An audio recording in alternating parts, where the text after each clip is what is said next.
he comes here and begins to lie and brings to me propaganda. I'm gonna you can't win by propaganda. I'm gonna give both of you a lifeline. We're gonna go for a break, and I'm gonna pass 2 bottles of water to each of you, so you can catch your breath. Is that okay? We'll go for a break.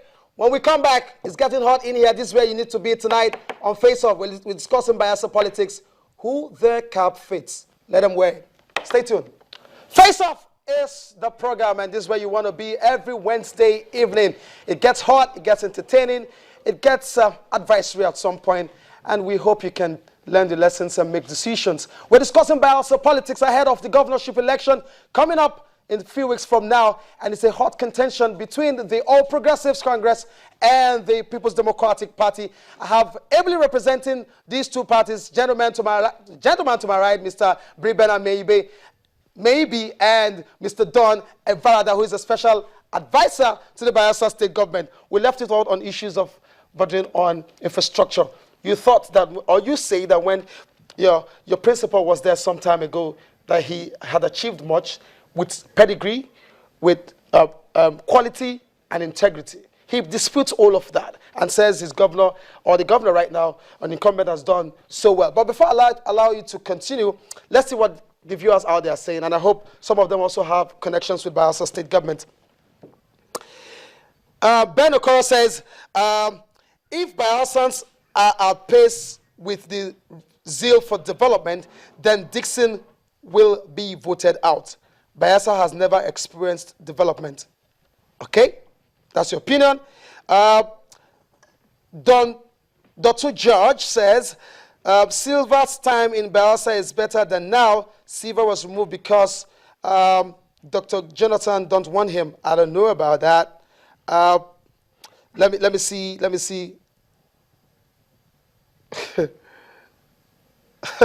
Okay, this is a little strong. I don't want to put that on air. Okay, let me look for something that's a little more constructive. Okay, a little more constructive. Okay, Bassa says, if GJ, that's Dr. Guber Jonathan, ordained commissioners for Timi and there was chaos in Bayelsa, why do we enjoy relative peace during Dixon? Okay, before we look at more, because I'm trying to also scrutinize, because there are a lot of these comments coming in with very strong words that we can publish and all of that. So what do you think, judging from what some of these people have said? I think it's important for us as a people to understand that good leadership is all about acting right. And that's why when we talk about one area of comparative advantage we'll have, Bayelsa State, we're talking about a government that believes that, look, we can look at our areas of strength. And one area that hitherto were rated as the third worst in the country was in the area of education. And that's what we're saying today. What is the rating? After Bayelsa State government, under the leadership of Henry Siraka Dixon, has made enormous investment in education. Bayelsa State today, under newly figures given out by the National Office of Statistics, has it that Bayelsa State is the fourth best in terms of education in the whole country. Likewise, we are among the first 5. Now, note, even in the South, we are the worst. In Nigeria, we are the third lowest. Within a period of 3 years, the magic has been done. The question is, how has it been able to? That's why we're saying, look, it is the story of commitment, the story of success. The schools are not just built. The teachers are trained. The structures are not just there. The structures are meeting standards. The environment enabling. This is the story why we're saying, look, today as it stands, Bayelsa State has the highest number of foreign scholars compared to any state in this country. Today in Bayelsa State, we have 789. When you mention foreign scholars, it gets me very infuriated. Why are you infuriated? This is a state that took my brothers abroad. Yes. And for 9 months, I've not paid their fees. Good enough, he said I've not paid their fees. Took them abroad. What was the intention of the They government? don't pay their fees. What was the intention of the They government? are suffering there abroad and telling me what? Are you also aware the federal government has scholars all over the world, and for 4 or 5 months they've not been paid? This is the time. The scholars abroad have not been paid for 2 months. Are you in tune with reality? I'm aware of that because I work in the Amnesty office. And the reason was because there was a transition. The special advisor to the president on the time, Kingsley Kuku, left office with his boss. Oh, that's enough. And yeah, of course, it's 5 months. There was 5 billion naira. There was 5 billion naira remitted every month. I got to this. My producer when a substantive advisor was appointed, he had started solving all those cases. Yeah. And on a consistent basis, he engages the schools, the fees are paid, the stipends are paid to these students, and they are reviving again. But we have a state government that takes my brothers abroad for 9 months, and they are not paid their stipends, they are paid their school fees. I, as a person, have given 65 scholarships to my brothers by myself. Where are they? To augment. Where are they? They are in Nigeria University, they are in Ghana, they are in America, they are in UK. As an individual, I have not had a government appointment, I have not been elected. Scholars.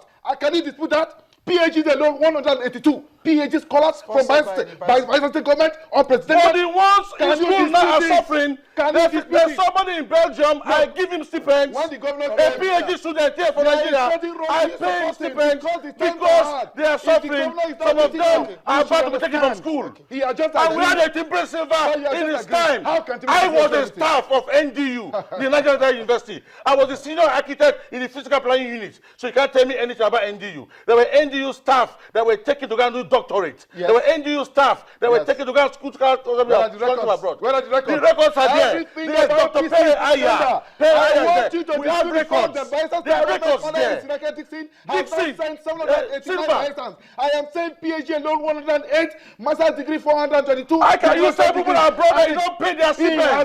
How can you say people are abroad for 9 months and you don't pay their stipends? Can you allow me to say? Why do you have to suffer our people like that? I'm offended, I'm annoyed. Calm down. Because of politics, someone come and lie here. He knows the truth. It may be possible that even his brother is involved. And you come here and come and lie. Where's your water? Why should he lie? Where's your water? Give him water. Why would he play politics with my brother's blood? My brother's blood. I'm going to ask him this I will not allow that to happen. Let me ask him this question. In Silva's time, NDU was accredited. He built the pharmacy faculty. He built the nursing faculty. In the time of Silva, the nursing faculty was the best faculty in this country. It's on record. In the time of Silva, Silva engaged oil companies. SNEPCO, the Shell Nigeria Exploration of Oil Company, brought 2.5 billion naira to build the main library project. Chevron. In NDU right now, they've completed. He has the information. Listen. I will debunk what he just said. No. Hold on. I moderate this. Oh my goodness. He was talking. I want to ask him that question. The fact that I mentioned this thing alone is wasting me. That he wants to come and justify it. Why for 9 months? He's giving me that because suffering your fellow brothers by not paying their stipends. Yes, because federal government did not pay. Thank you very much. In 2000, let me say this very important for the listeners out there. Please, let me go ahead. In 2012, when my producer wants me to give you when this. Henry Sirake Dixon came in as a governor of Bayelsa State, Bayelsa State educational sector was in a sorry state, and he declared a state of emergency and made wonderful investment by ensuring that, look, it is not only a declaration of emergency, but a commitment of funds were made to the latter. And we are saying that it was on the strength of that he sent 789 of our children, wives and brothers, out to school. From 2012, 2013, government met all obligations. Every Nigerian and every member of the global community understand the times we are in as a country and, of course, within the South Africa, because Nigeria and indeed Bayelsa State nearly solely depend on statutory allocation from traditional account deriving from oil. When the oil price plummeted, what happened? The state governor could no longer meet all statutory obligations. However, because education remains a critical area of our interest, the governor kept meeting up certain percentages, and then he sent representatives of government to those universities across the globe to discuss with them, to let them understand the reality. But you know what they did? The universities assured the government of Bayelsa State, we will not ask any Bayelsa student to leave because your government is transparent, your government is frugal, your government is predictable. We know how you are meeting up all the obligations, but because the times are difficult, we will understand. The question we are asking today is this: has the Bayelsa State government been able to clear all the bills? No.